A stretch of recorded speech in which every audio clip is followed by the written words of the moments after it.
clearance. All right. So please have a candle, a lit candle, a live candle. All right. Now, apart from that, those who have questions regarding UNESCO Body Mind Wellness Certificate, yes, we have a minimum cutoff. You have to meet the minimum requirements for the research case study. If you are able to have an attendance and you make it to the mark, then you will receive your 60 volunteer hours from UNESCO Body and Mind Wellness.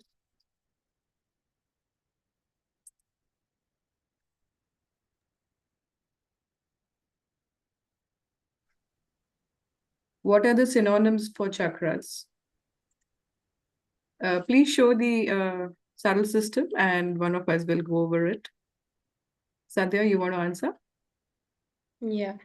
So, some synonyms for these chakras can also be called like energy centers or plexuses. The scientific term is plexuses. So, as we've been seeing with each chakra every week, they have different scientific names. Like, for example, the Agya chakra, like we'll talk about today, is the optic chiasma, or the Sahasrara chakra is the limbic area. And those are, yeah, as you see here, these are the synonyms that you could say for the different chakras. Right. So as we can see, the base of the spine, the first chakra is below the base of the spine. It's called the pelvic plexus. So this chakra looks after this area on the physical side, emotional side, mental side, and spiritual side.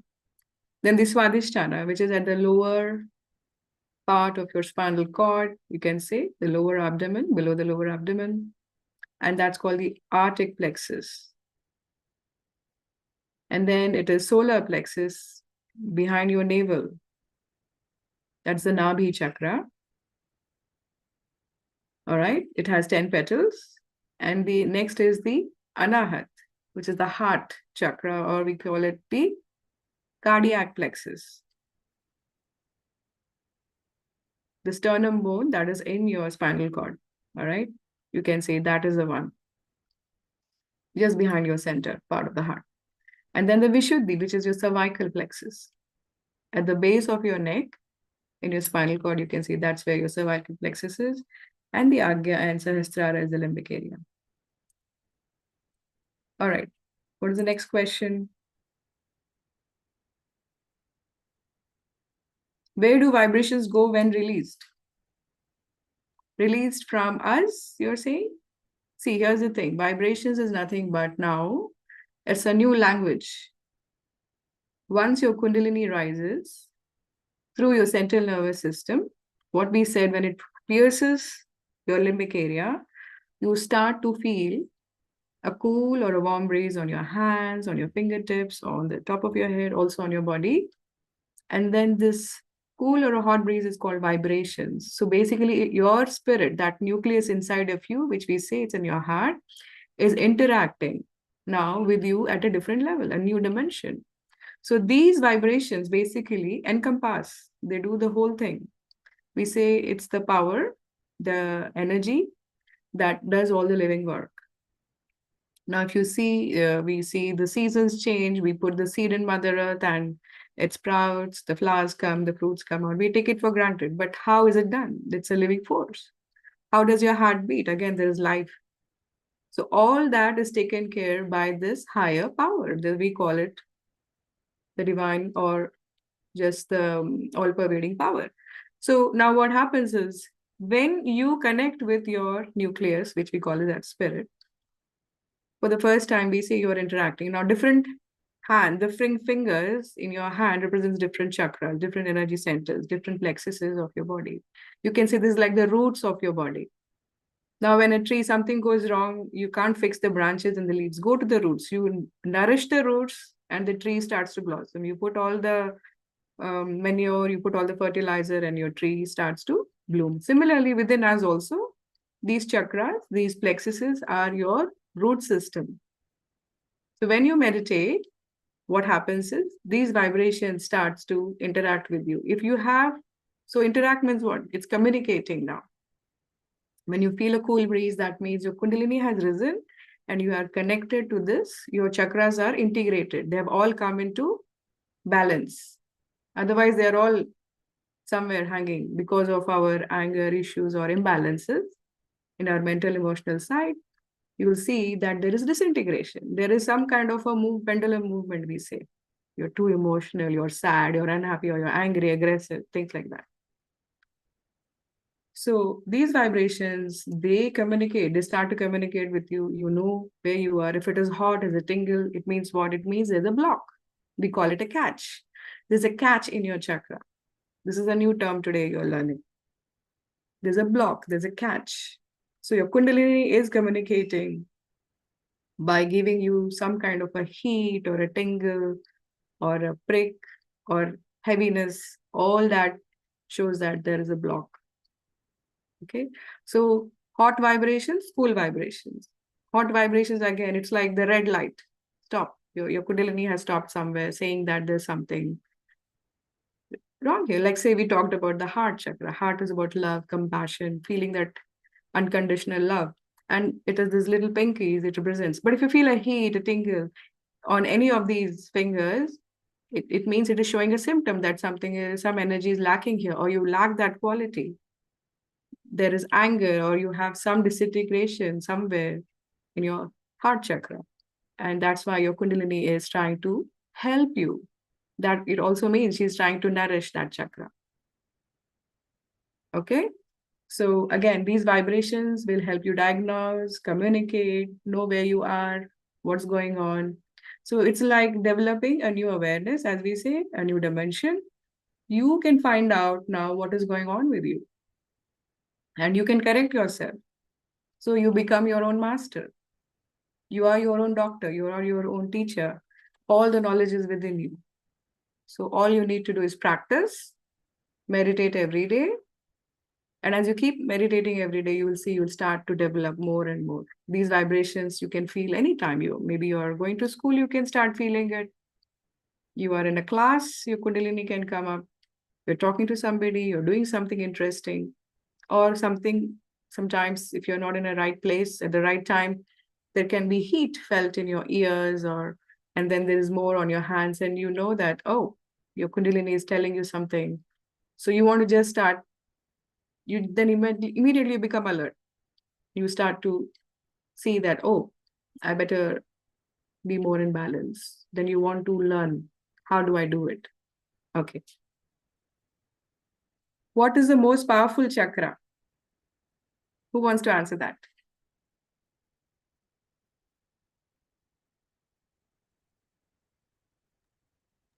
Um, I'll try my hand at it. But so these chakras are they all account for different parts of your body on the physical aspect. So like different organ systems, right? And on the emotional, mental aspect, they look at different things, different qualities, different aspects of your being.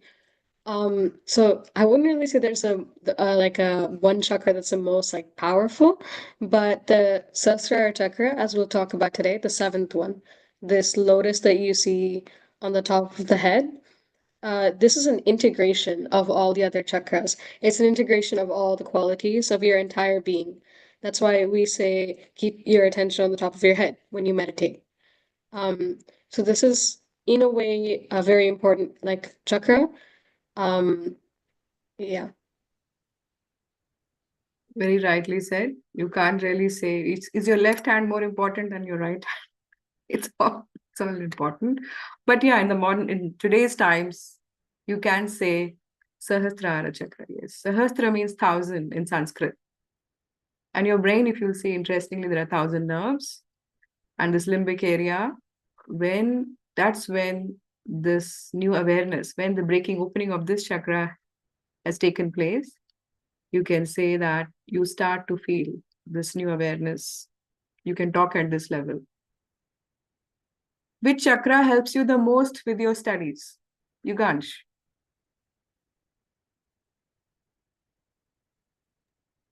Yeah, so I think uh the chakra that helps most with the studies has to be the Swadhisthana chakra, the aortic plexus. That's because it has the qualities of creativity and focusing. So basically, when you're studying, you probably the Swadhisthana because the qualities add up, and it's all about creativity.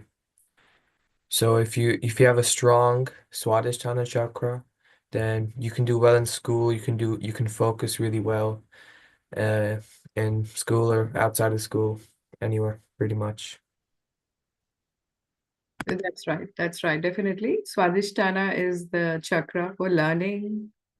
It's a chakra which helps you be least tired. If you have this chakra really cleared out and balanced and powerful, you will have very good creative ways of absorbing, understanding things. You are inspired automatically.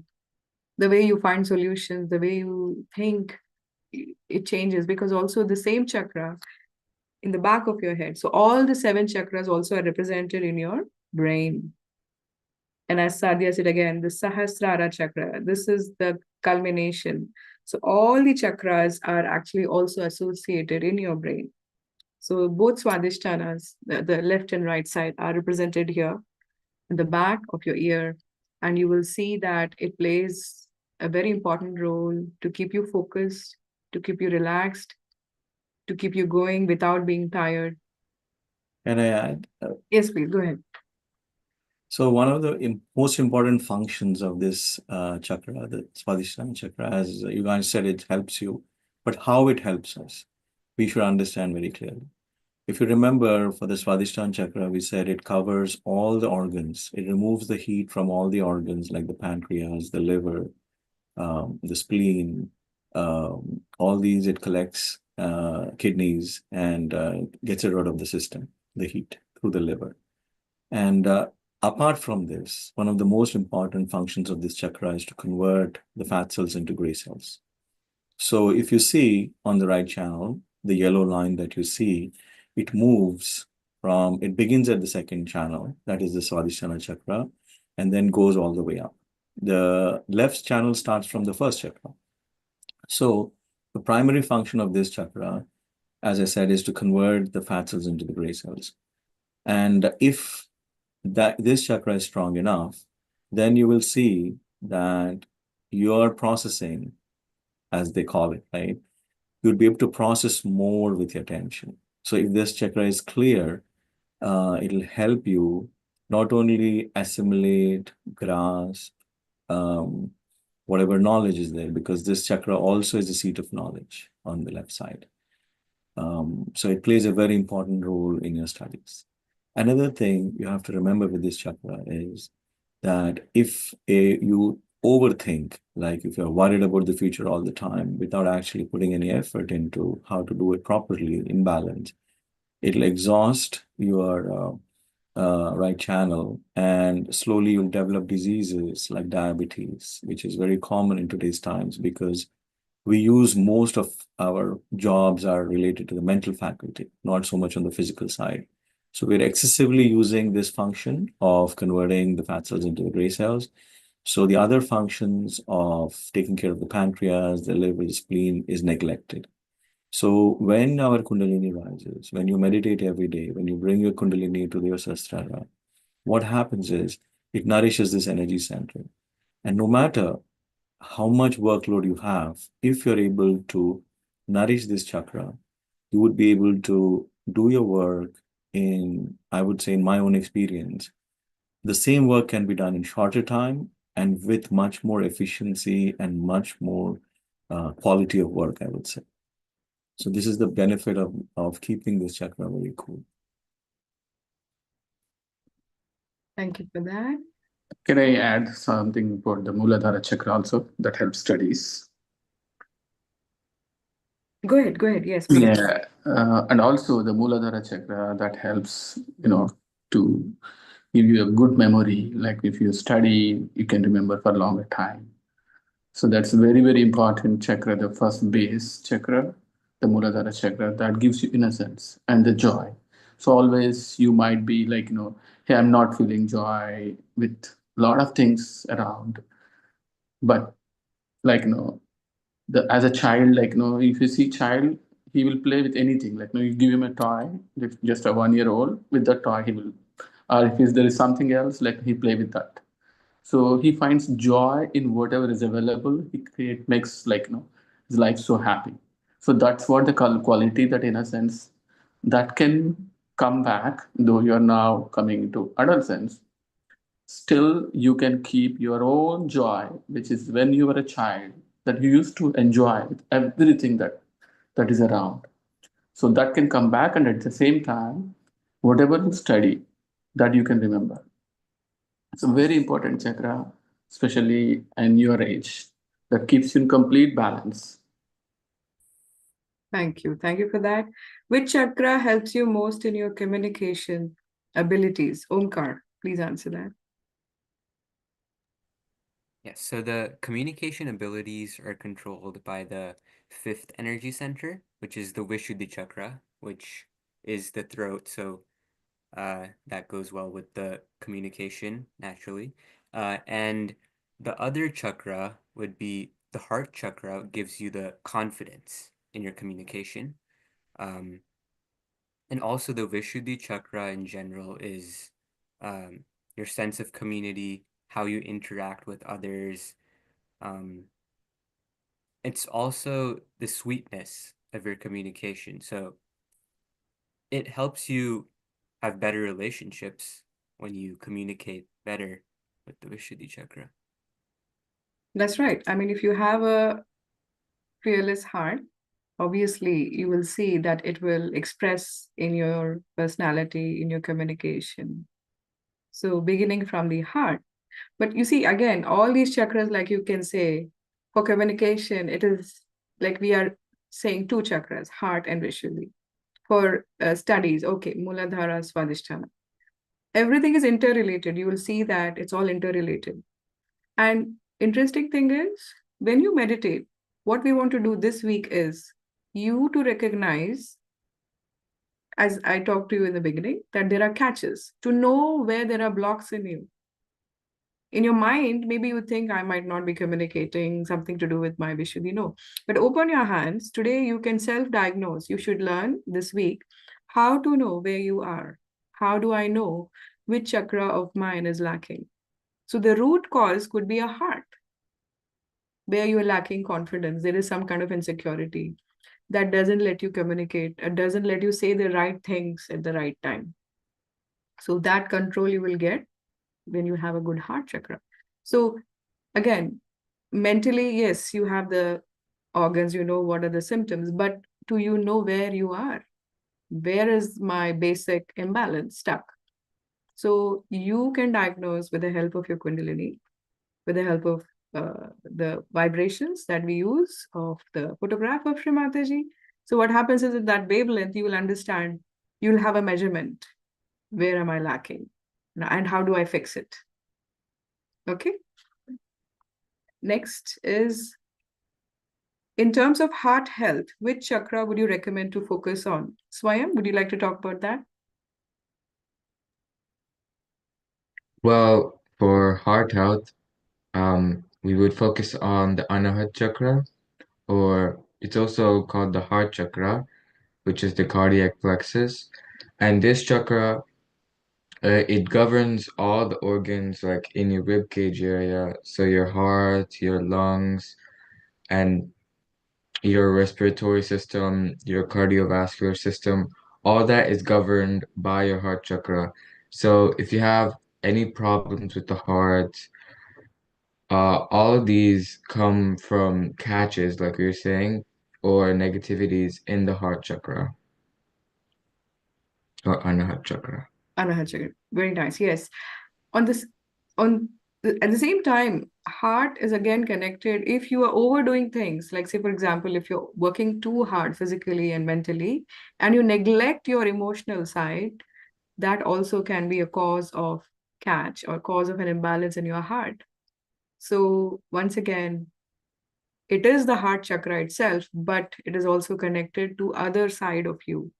A person who's neglecting his emotions, person who's not able to feel that sensitivity to those relationships, you will see that this chakra, if it is neglected for too long a period of time, then the heart health can be affected. And if there are kids who have heart health issues, basically it can be a genetic disorder that they absorb from the chakras of the parents. So we talked about the chakras, how the parents are connected to both the hearts. The left heart is the mother's place, and the right heart is the father place. So on your relationships also, you will see that it has a direct connection with your subtle system, with your chakra system. Okay. Why do certain regions of the hand body represent certain chakras? Anybody wants to answer that? Any mentors? Why? It is a why question. It's not a how question. I can try. Yeah. So, like for anything to work properly, right? So you have, for example, I'll give an analogy, maybe that will make it easier. Like you have a company, so you have different departments, you have a different department head to function. But of course, the decisions are taken at the top, but you need somebody to manage. Similarly, the brain, actually, all these chakras are located in the brain. The seats of these chakras are located in the brain. But for it to function properly, they're distributed all over the body to manage it. So this brain limbic area communicates with that seat of the chakra in the brain, and each of that part of the brain is connected to different physical bodies of physical parts of a body.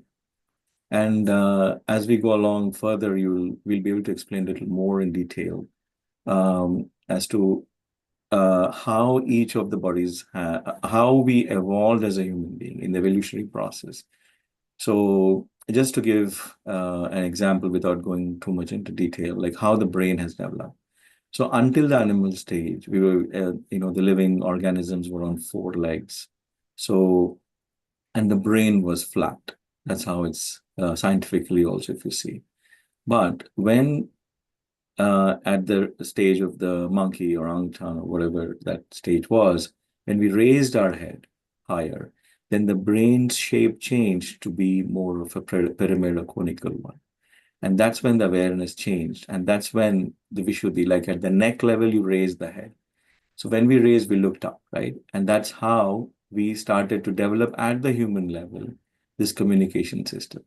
So you see how the fifth energy center is connected to our communication. Understand? So when we raise our head, because that the raising of the head happened at the neck level. So similarly, if you see the second chakra in our hands is the thumb, right? And if you have realized it any time, the thumb, without the thumb, we really cannot do anything. The thumb has a very prominent function in our holding, in anything we do, right? But in the feet, if you have the feet picture, you'll see that the thumb is not really the big toe. It is the third chakra, that is the navi, right? In the feet. In the hands, it is our thumb, but in the feet, it is a big toe. Why is it so? Because at the animal stage, we, as living organisms, they seek the food. Food is the primary, goal of life, you can say, in the sense that, they need to seek, they need to survive. So their main criteria is to seek food and survive. So when we were on four legs, that was a prominent thing. So that represented the third energy center. But when we evolved into human beings, the most important seeking has improved. So we started to seek knowledge. We started to seek higher things in life, like music, like art, like how this universe works.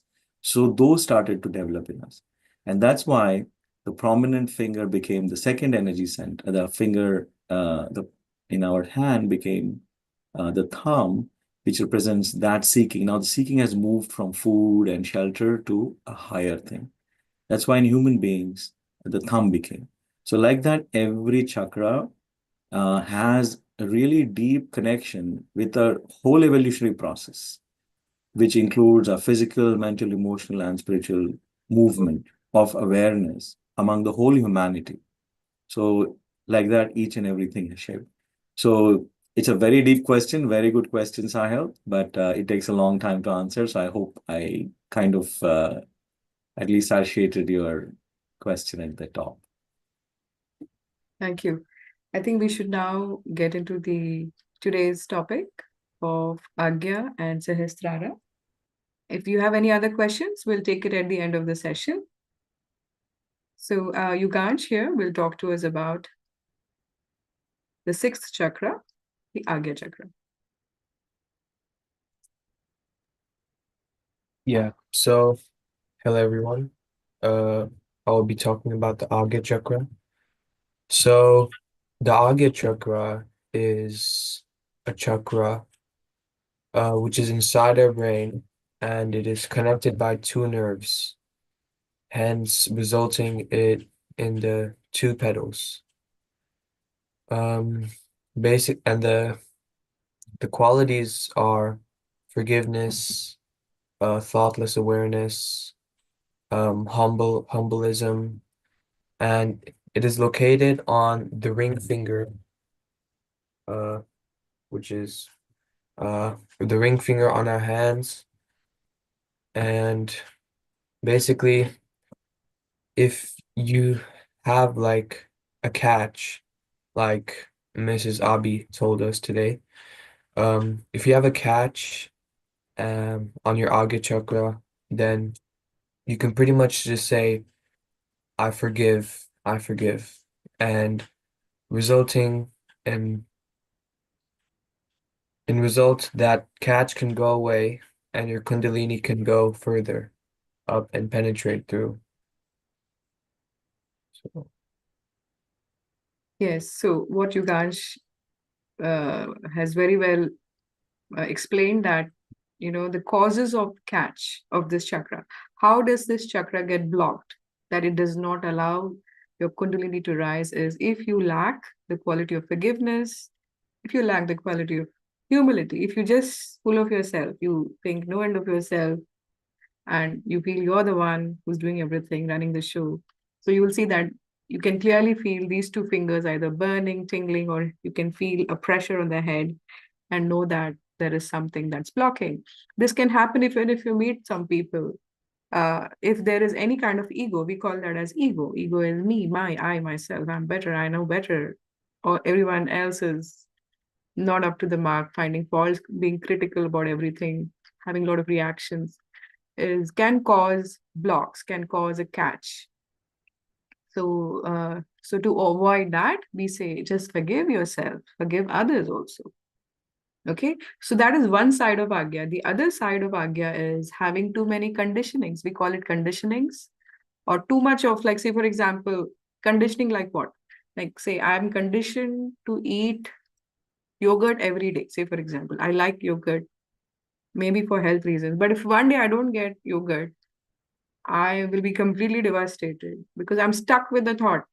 I'm stuck to go on that side. I want it. If I don't have it, my whole life has been that kind of a thing. Then you're too conditioned about things, you're too rigid about things, so that also can be a cause of catch for this chakra. So that's why we say we have to go beyond conditionings. Now that is the effect of a left channel. Now left channel, as we say, the subconscious, right?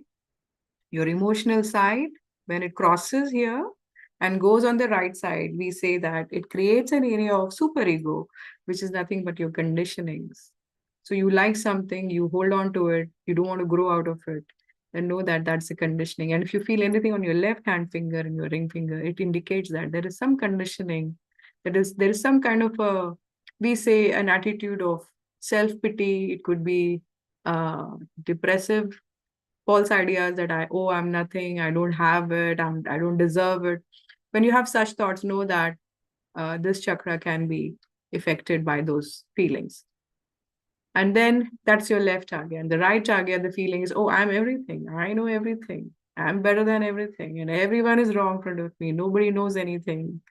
Then that is the ego side, which is resultant of your right side overactivity. When your right channel is overactive, when you're working too hard, thinking too much, what happens is then the residue of this overactive right side, the sun channel, it accumulates, causing a balloon, making it that these two balloons, what they do is they cover your Agya chakra. They block it and they don't allow the opening of this chakra. And you feel pressure, you feel stressed, you're all the time, uh, you know, not at ease. So then that also affects this chakra. All right. So you will see by the piercing of this Kundalini, she deflates these two balloons, you can say, of ego and conditionings and relaxes your brain, opens up all these nerves around it. And then you will see that you will completely relax and become meditative. Your thoughts drop. That's why in our meditations, you have seen, we ask you to start meditating on the Agya chakra of Shri Mataji. Now, her chakra helps us because she has that, you can say she's like the coefficient's energy. Her chakra acts as a catalyst to help us completely cleanse our Agya chakra. Now, the Yeah. next chakra, yeah, If I could just add, go ahead. in the subtle system, we see like the yellow balloon on the opposite side of where the yellow channel is. That's because like this chakra, when it, like we said, the two optic nerves cross inside our head, inside our brain at this point. So when these two nerves cross, that's the point where this chakra is. So the right channel crosses over to the left side of your head, while the left channel crosses over to the right side of your head. So when we say left agya, we put our hand on our right side of our head and the other way around. And another thing I wanted to add about this chakra is that like one way we can really catch from this chakra is through our eyes. Our eyes are one of our like most prominent ways that we sense, right? We see a lot, we absorb a lot through our eyes. And so we can absorb even negative things. We can absorb negative energy from our eyes. And that can really affect or get caught up and create a catch or a block in our Agya chakra. Uh, a lot of times that's why we like to give a bandhan on our forehead to help ease out any block that we may have absorbed through our eyes. And just similarly, we can also absorb positive energy through our eyes. That's why we try to keep our eyes open when we meditate and look at Shri Mataji's picture. Because like Misabi said, Shri Mataji's vibrations have a very positive coefficient. They have a very powerful they're very powerful, Shri Mataji's pictures. So that's why we look at them with our open eyes so we can absorb that. We can absorb that and easily cleanse our chakras. So really looking at Shri Mataji's forehead helps with the Akya chakra. Yes, and the element of this chakra is light, how we have covered all the elements of earth, fire, water, air, right? And then ether, the sky, that is a Vishuddhi. Remember, we put both our hands towards the sky. And here at Agya, we use the light. Fire is different from light. Light is the light, okay? And then on the physical side, this chakra controls your pineal and pituitary glands, okay? So we will learn more about that in our upcoming sessions.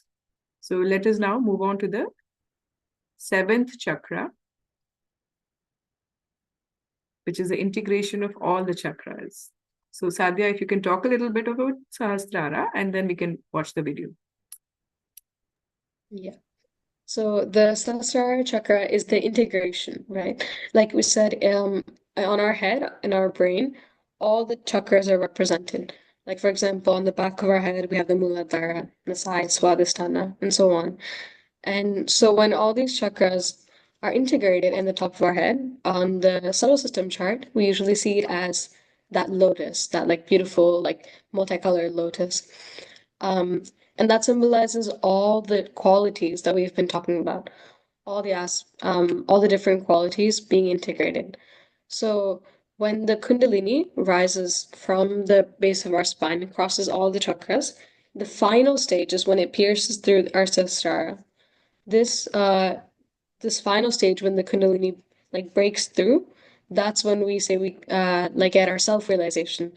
So like on our first session when we did the different steps, we ended up on the last stage, we put our hand on top of our head. And our, our repeated goal is to just keep pulling more strands of the Kundalini up through the Sahasrara.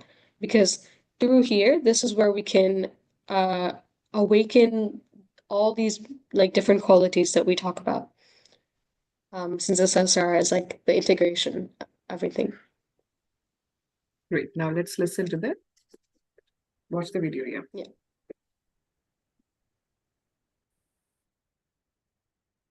This spirit, when it manifests, it also gives you a state which we call as collective consciousness. It's the state by which you become, again I say become, it's actualization, it is not just talking. You become conscious collectively, means you become conscious of another person's centers on your fingertips. You also become self-aware. You know about yourself, what centers are catching, where are we going.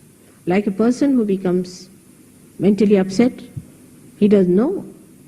Till he becomes mad, goes to lunatic asylum and dies, he does not know.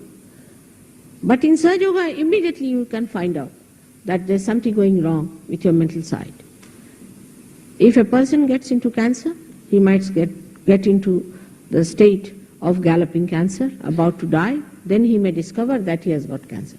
But in Sahaja Yoga, if there's a little imbalance, immediately it shows on your fingertips. And if you know how to do it, how to correct it, then every problem is solved. So as I told you yesterday, yoga has double meaning.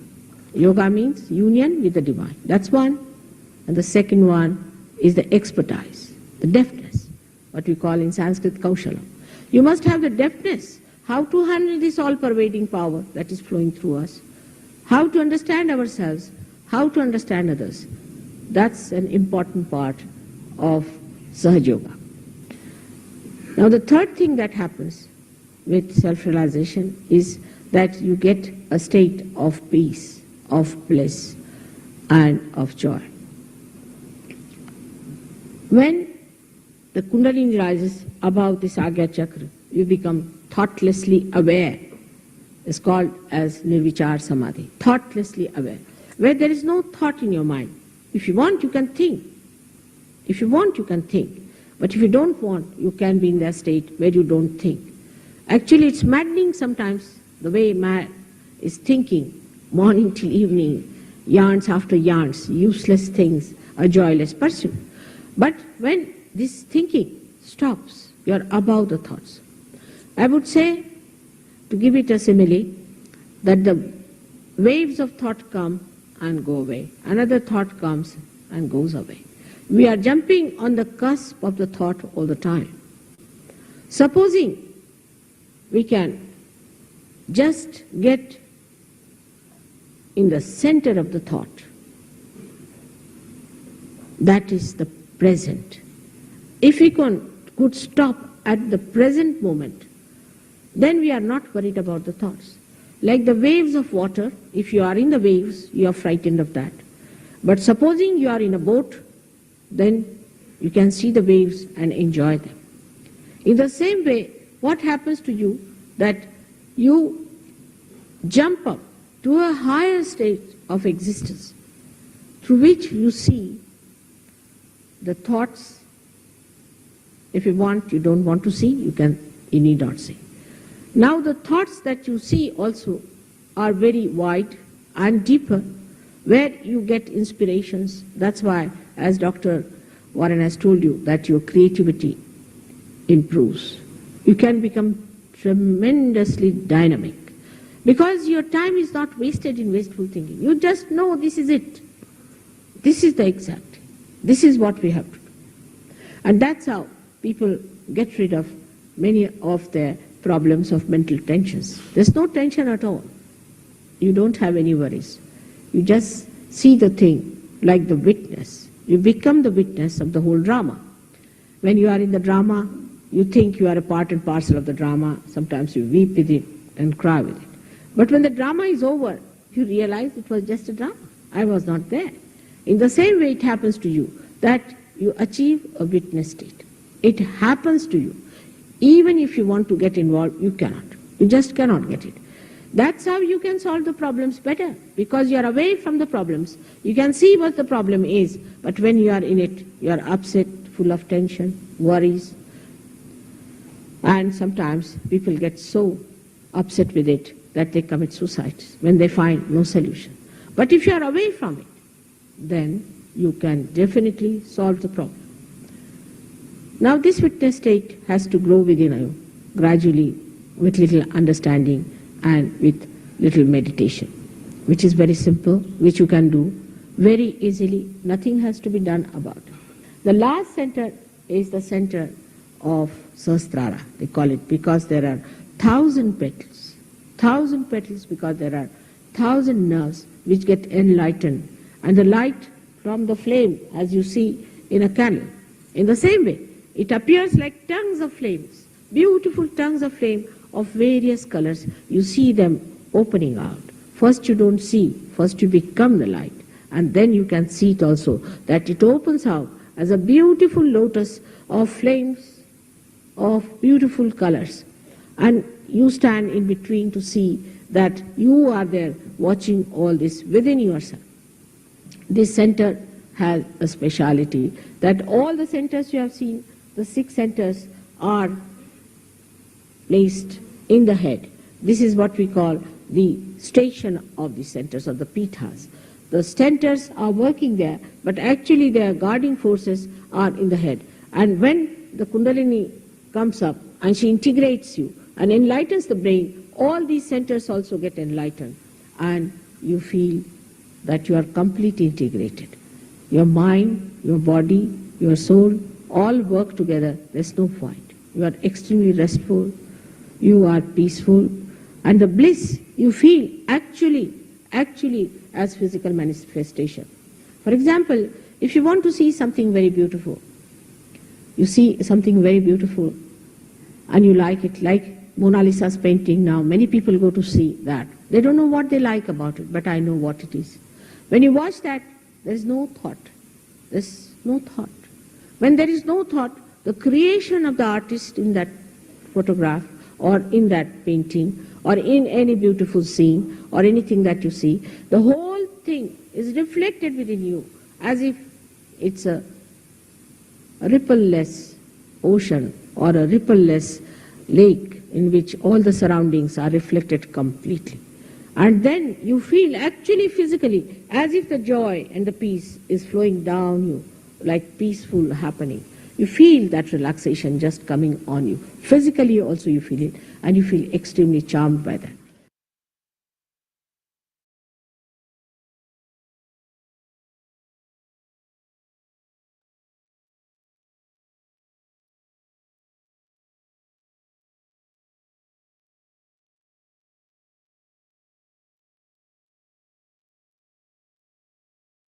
This spirit, when it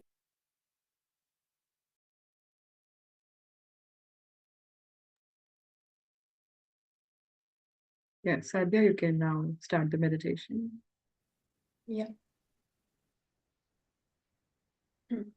So we can all get our foot soak prep ready. Can get our foot soak tubs, put the salt in now if you haven't already. Make sure you have a towel and mug on the side. And please make sure your candle is lit and kept at like a nice safe distance from you. But make sure you can still see the light. Okay, let's go ahead and get started. Let's first raise our Kundalini and give ourselves a bandhan.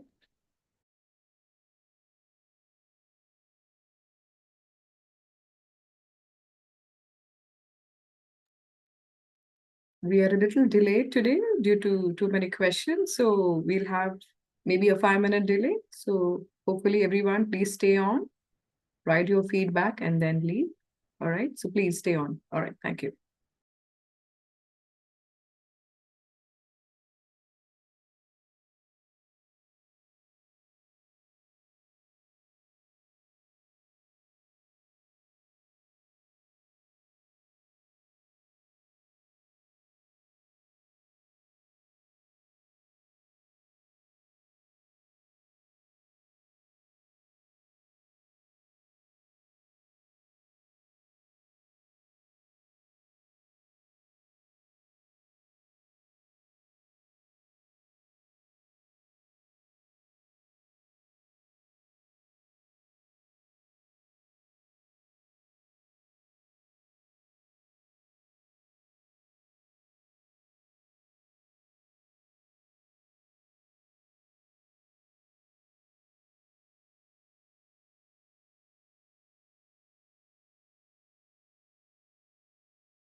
keep our left hand open in our lap. And with our right hand, let's give a clockwise rotation above our water. So with our left hand, we're absorbing the vibrations from Shrimatiji's picture. Let's say, Mother, please let your vibrations flow through me and into this water. We're transmitting these vibrations through us, in through our left hand and out through our right hand. Mother, please vibrate this water.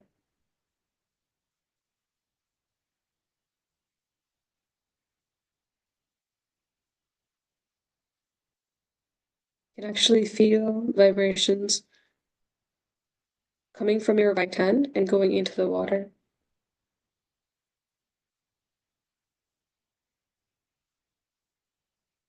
We can go ahead and put our feet in. Let's keep both our hands open on our lap towards Shrimatiji's picture.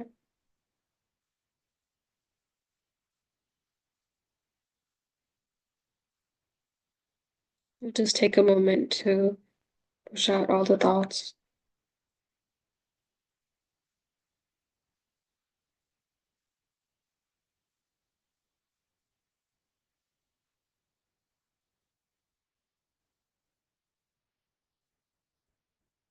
Let's put our right hand towards the Mother Earth and our left hand on our lap.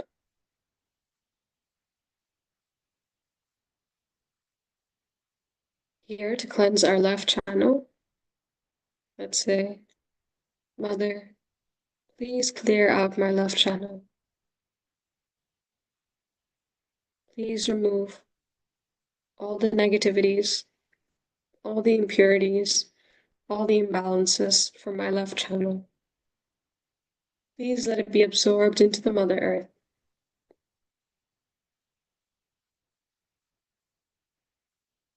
Please remove all the depressive thoughts and feelings, all the laziness,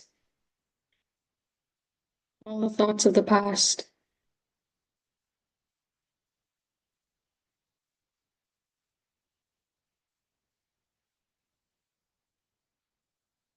Let's use the vibrations from the picture and just absorb it through our left hand.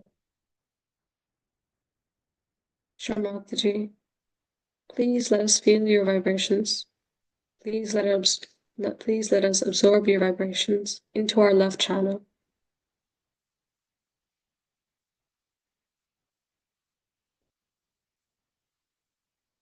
Mother, please let your vibrations cleanse my left channel.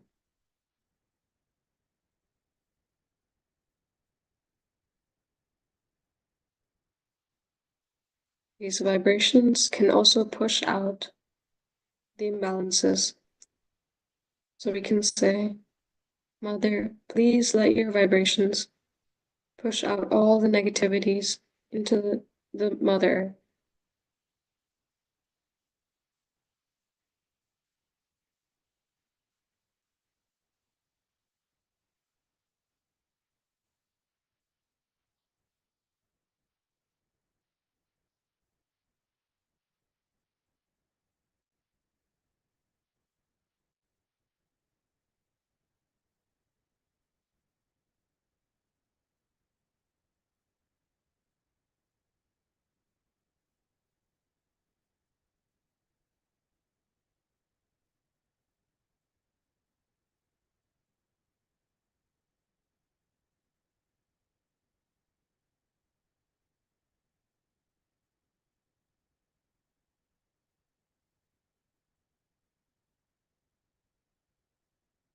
Mother, please let your vibrations work on my left channel.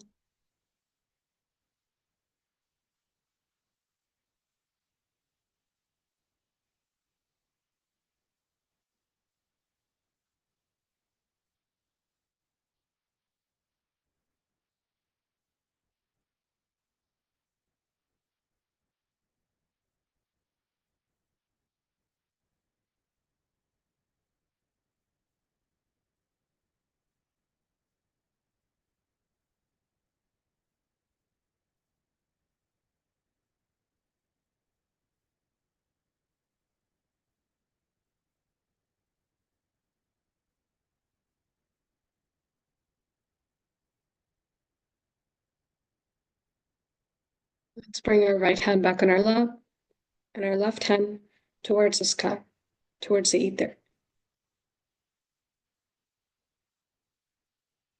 Here, let's work on our right channel.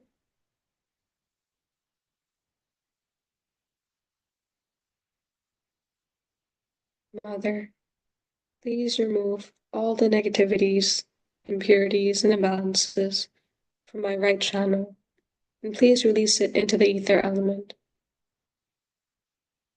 Shrimataji, please let me absorb your vibrations in through my right hand.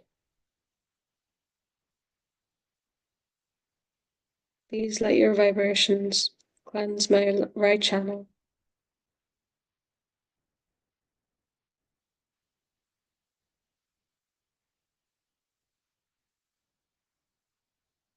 Please let your vibrations push out all the impurities, all the excessive heat, and all the thoughts.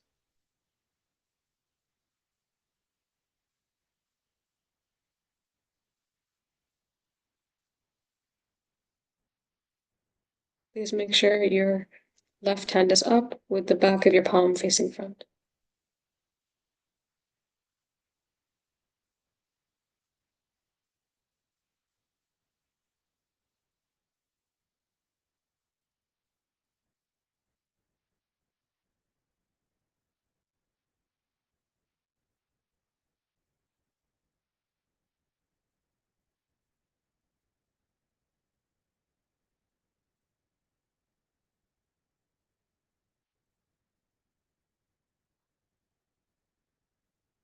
Shrimataji, please let your vibrations cleanse my right channel.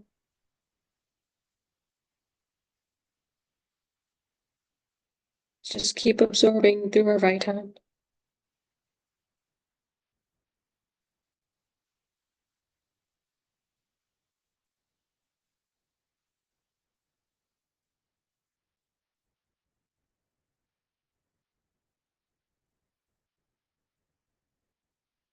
If you're getting a lot of thoughts, if you're not able to focus, you can look at Shrimataji's forehead, the red dot on her forehead, and keep your attention there.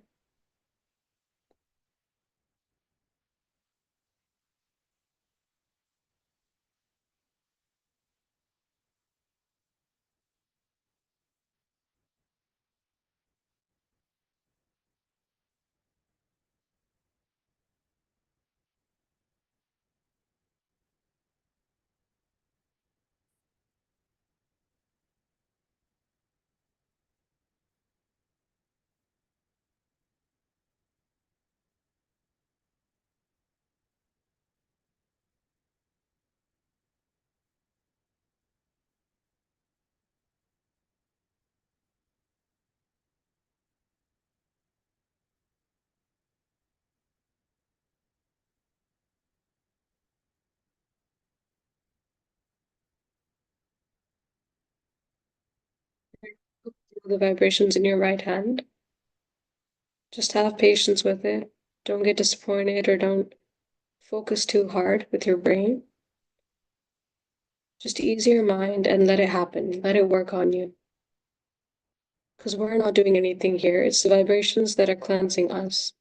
It's the vibrations from the photo that's cleansing us.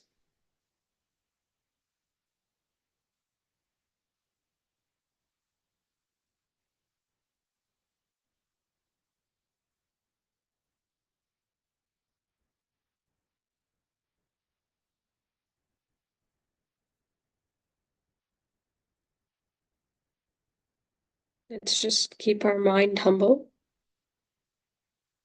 and allow it to work on us. And just say, Shrimataji, please let me absorb your vibrations. Please let your vibrations cleanse my right channel.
Let's bring our left hand back on our lap.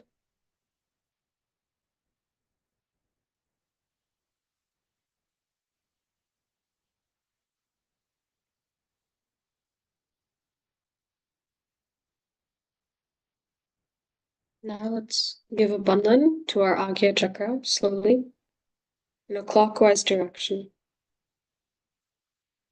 We're absorbing from the photograph with our left hand and transmitting through our right hand.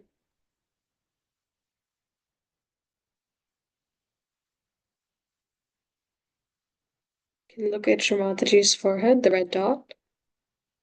You can meditate on the picture.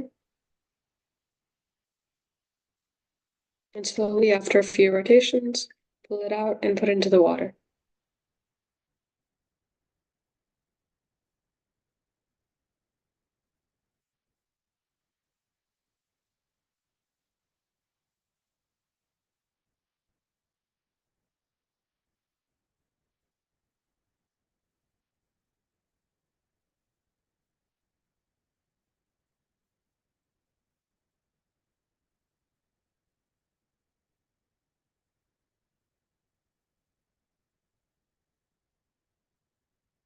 Here we can say, Mother, I forgive.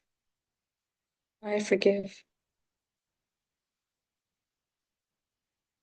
I forgive everyone and everything. And I also forgive myself.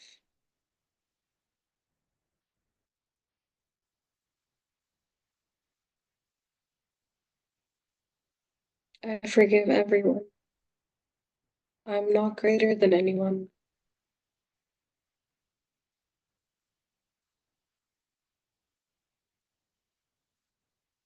Please remove all my ego.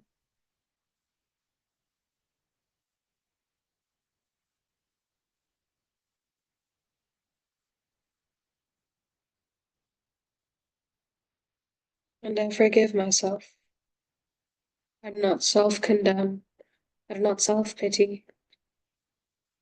I forgive myself.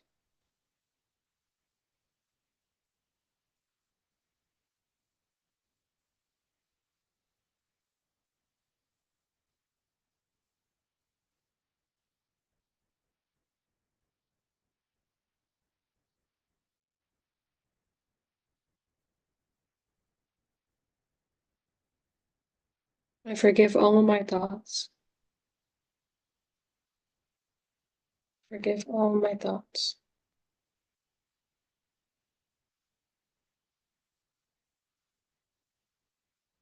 Now let's bring our attention to the top of our head. We can put our right hand above.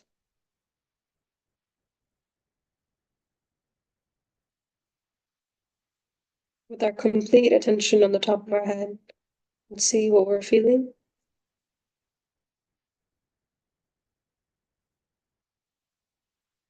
Keep your eyes open.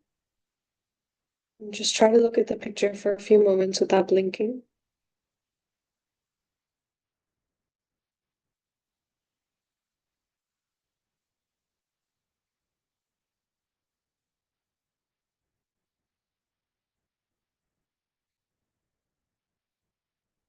Bring your hand up or down.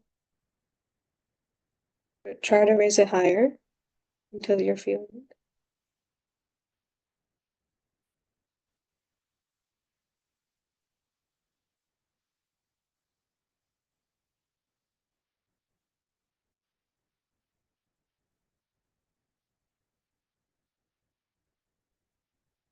Now with your left hand,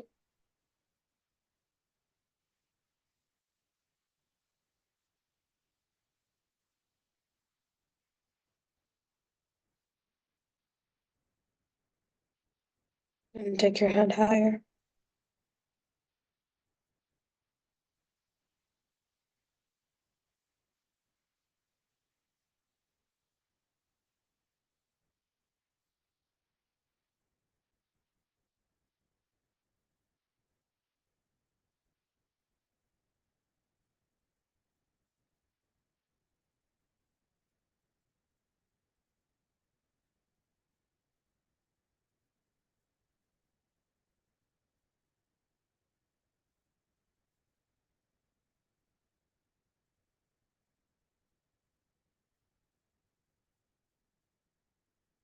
Right.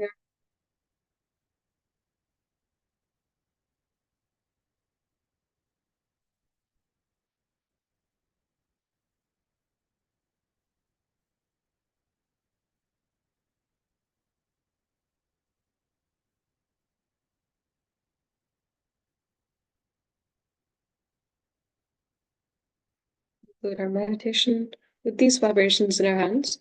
Let's raise our Kundalini and take Bandhan.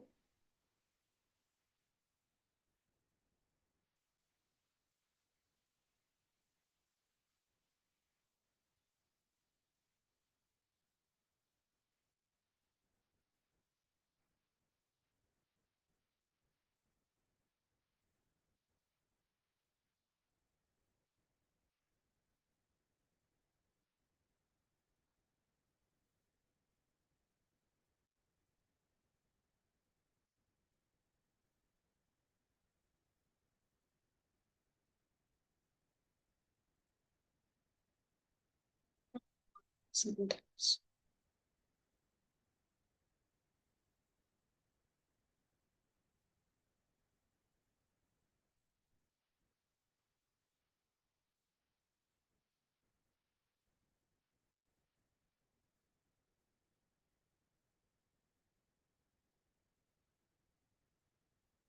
We can wash off our feet, dispose of the water. And yeah, let's share what we were feeling. You can go ahead, put in the chat. We'll take any of those last questions now.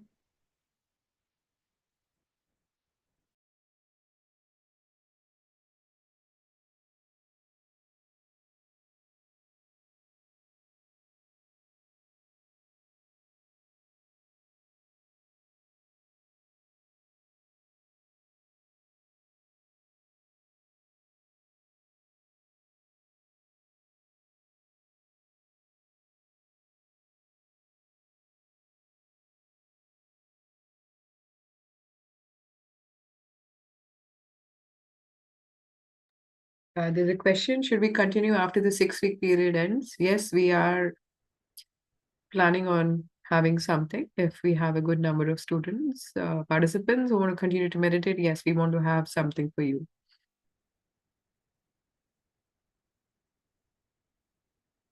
It was a good session. I felt less vibrations, however, than last time. Okay. What chakra connects to self-control?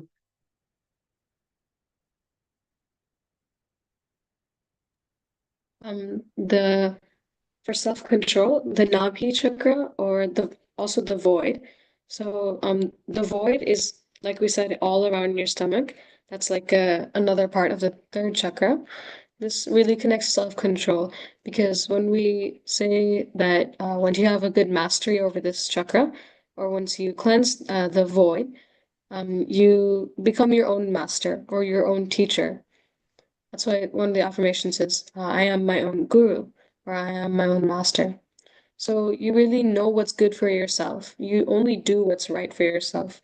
No matter what anybody may tell you on the outside, no matter what you may hear, you know what's good for yourself, and you have a mastery and discipline over it. That self-discipline of like, okay, I'll tell myself to do it, and then I will, instead of, having someone to always hold you accountable, always, push you to do something. You hold yourself accountable, self-discipline and self-control and self-mastery. Yeah, the void took her.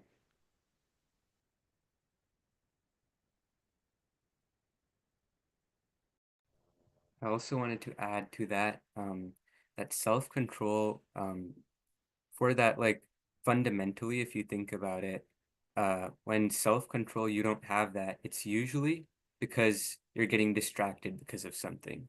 And with Sahaja Yoga, the distractions would be controlled by either the Agya chakra or your attention, which is your right Swadhisthana chakra. And let's say, like, you're trying to study, maybe you want to study for an hour, but you don't have the self-control to not get distracted by all the other things that are going around. So this right Swadhisthana chakra, the second energy center, is where the attention is. And that Yugansh was saying before, that allows you to focus, because when your attention is pure, when it's stabilized, you can focus better. And then the other thing is the Agya chakra. Sadhya was saying before that a lot of times your eyes is what the Agya chakra is controlled by. Because with these eyes, we can also take in distractions. We can take in distractions that waver us from our self-control. And these thoughts that generate from that, which waver us from our self-control, but with the Agya chakra, we can enter a state of thoughtless awareness, which we discussed today, and then you can have the self-control. So there's many chakras that can correlate with it. Absolutely. Very well answered and very good question, by the way.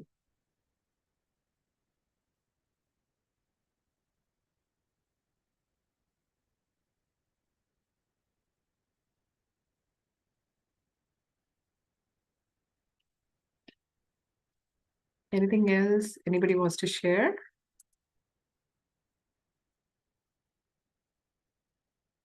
Okay. Good.